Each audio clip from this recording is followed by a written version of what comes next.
Assalamualaikum. We are Group 1 and we will be presenting on the global impact of Trump-era tariff focusing on Western Europe.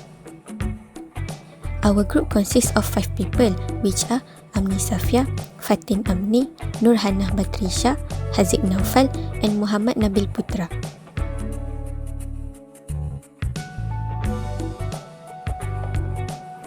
The nature of Trump's tariff was twofold.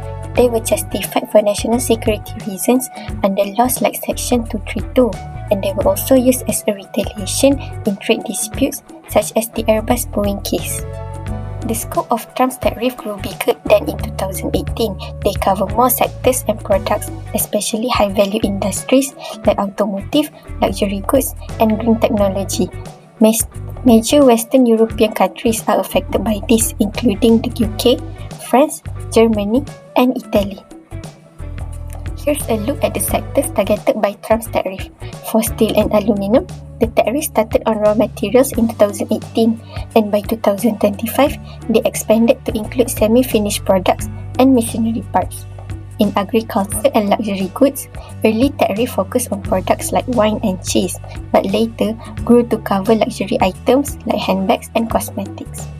The automotive industry had no big tariff at first, but in 2025, new tariffs were imposed on cars and parts. For green technology, there were no major tariff before, but in 2025, new tariff hit solar panels, turbines, and other renewable tech. The tariff rates. Steel had a 25% tariff and aluminium 10%, starting in 2018 and capped in 2025. Large aircraft faced a 10% tariff from 2019. Agricultural products like wine and cheese were hit with 2,000%, starting in 2019 and expanding in 2025.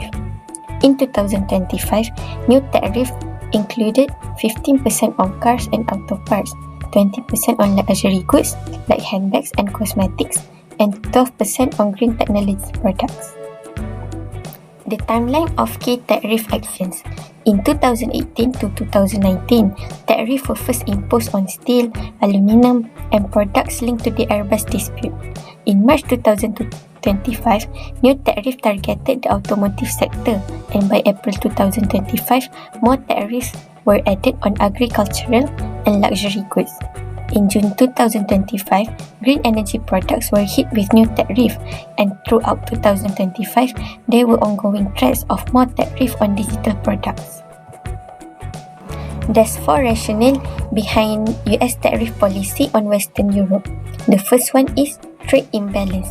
In 2024, the US bought 203 billion more goods from EU than it sold, especially in cars and machinery. The second one is national security. The US was worried about relying on foreign suppliers for key materials like steel, aluminium, and vehicles. The third one is digital service taxes. Europe's taxes on US tech giant were seen as unfair, leading to tariff on luxury and consumer goods. The last one is industrial subsidies.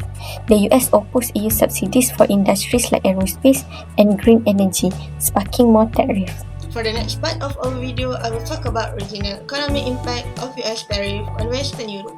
During the Trump administration, US tariff had a major impact on Western Europe's economy. In 2025, new tariff worsened the situation. Countries like Germany, France, and Italy affected from it. So, here are the economic impact to Western Europe region. Firstly, impact on industry and export. The 25% steel and 10% aluminium tariffs hit European industry hard, especially in manufacturing and car production.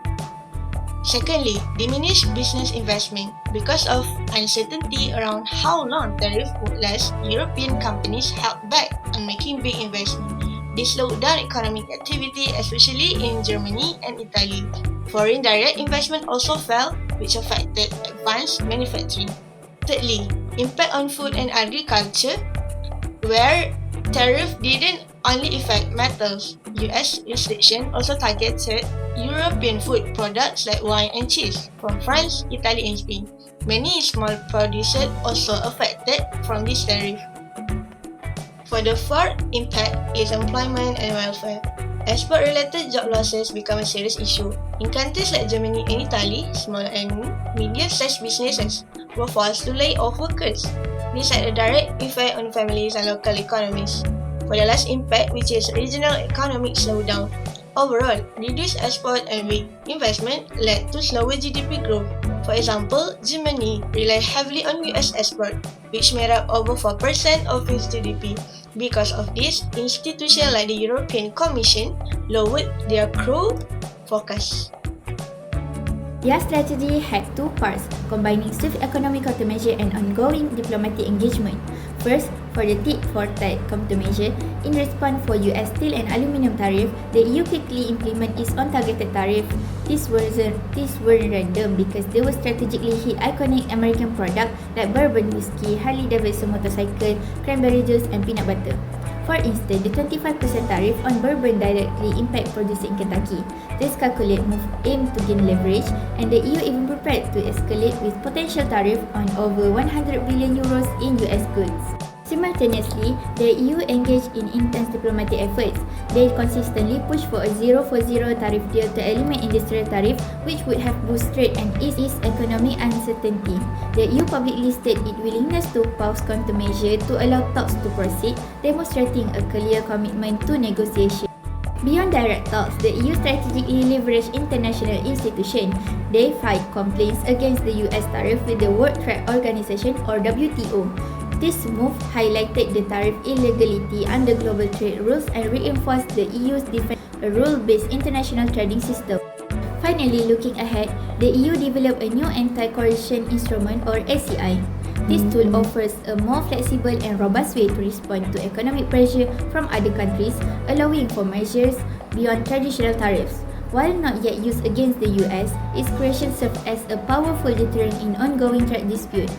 In summary, the EU's response to Trump-era tariff was a balanced approach of strategic retaliation and persistent diplomacy aimed at protecting its industry while upholding international trade principles. Next, I will explain how the Trump-era tariff on Western European goods affected the United States. These tariffs were meant to protect local industries, but they also caused some problems. First, many American consumers had to pay more for products from Europe such as wine, cheese and cars. Because of the tariff, shops raised price. This made both luxury and everyday goods more expensive, especially for middle-income families. Second, American companies that needed parts from Europe faced higher costs. For example, car and airplane makers had to spend more on materials. Some companies raised their price or reduced production. This made it harder for them to compete in the market. Third, the European Union responded by putting their own tariff on American goods. A clear example in US whiskey, after the EU added tariff, whiskey exports from the US to Europe dropped by more than 30%. This caused a big loss for many American distillers. Fourth, the tariff also affected jobs. Some companies had to reduce their workers or stop hiring because of higher costs and lower sales. This had a negative effect on people working in export-related industries. In conclusion, even though the goal was to support US industries, the tariff also caused higher price, production problems, lost exports, and job issues. Last component is broader economic and strategic effect. The Trump administration imposition of aggressive tariff on global market had profound and far-reaching consequences for Western Europe, particularly affecting key economies like Germany and France. We are discussing about three aspects, which is supply chain realignment, regional trade agreement, shift in geopolitical alliance. Firstly is supply chain realignment. For example, Germany car maker like BMW moved some production out of Europe to avoid tariff. Some firms also use local suppliers instead of importing from the US. This made their supply chain more flexible and less dependent on one country. Next one is regional trade agreement. One big agreement was with Japan called the EU-Japan EPA, which removed many tariffs. The EU also worked with South American countries to open new markets. This step helped reduce reliance on US trade. Lastly is shift in geopolitical alliance. So, Europe started working more closely with Asia and talked about strategic autonomy, meaning being more independent in trade and security. In conclusion, this tariff caused Europe to rethink its global strategy and become more self-reliant. In summary, the tariff started in 2018 and grew broader by 2025. They hurt Western Europe exports and important industries like steel, automotive, luxury goods and agriculture. In response, the EU imposed counter-tariff, engaged in diplomacy and developed new trade tools. The tariff also pushed countries to shift supply chains and form new partnerships. Overall, this period shows how trade policy can deeply affect economies, strategies, and global relationships.